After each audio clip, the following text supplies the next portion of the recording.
Okay, I'm going to show you how to turn on the new patient information section on your website. The first thing you're going to do is scroll all the way to the bottom and log in with your credentials. If you forgot yours or need yours reset, go ahead and reach out to support and we can get you set up with your new ones. Once you're logged in, you're going to see some of these sections that will be getting moved over into the new section. So you're going to go to Site Configurations and Site Settings right here. While that's pulling up, you're going to want to open up all settings. The first thing we're going to search for is patient information. And we're going to change this to yes. Save that setting. All right. So now here you can see that we have the patient information section on here. We're going to go back into the site settings again. You don't need to X out of that if you don't want to. I was just showing you how that works. We're going to go to the search for forms to move these over into the section. And we're going to change this so that it says drop down. Save that. Then we're going to open up the financial. Move that right here. We see the navigation position. Move that into the drop down. Hit save. Then you're going to find your first visit page. It's already on yes. I must have already turned that one on. So that will go right into that section. Your FAQs will go into the drop down here. Hit save.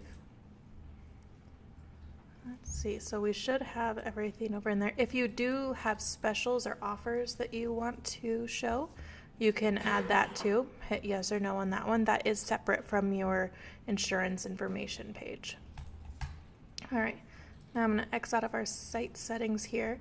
So now you'll see that all of these items are over in our patient information section. I'm going to click on this to navigate into there. And you'll see that these auto-populate. If you turn off one of these sections, like the specials or the forms page, it will automatically reduce and reorder so that there's only 5 or 4 or however many items there are on there. So once you're in here, you can put information on your patient info page, just an overview of your practice, anything that you want to convey to your patients. So you're going to turn edit mode on. Click on this little pencil area and you can type in anything in here that you want to type about it. You can add some pictures over here, and then you'll hit save. All right. To go to the next page, you're going to turn edit mode off and go into your first visit page. This is the same like the home page where you are going to turn edit mode on. And you are going to type in the information here. Once you have that, hit save. Now I'll be on there. Now, a lot of you guys will already have pages for certain information like forms, financial and insurance, your FAQs, so you won't need to put those in. If you do need to write those, then you can write them as well. That should be it for that page. If you have any questions on this new section, reach out to support. We're support@greatdentalwebsites.com or to your account manager. All right. Once you're done, hit log out. And the information will now be live on your site. Let us know if you need any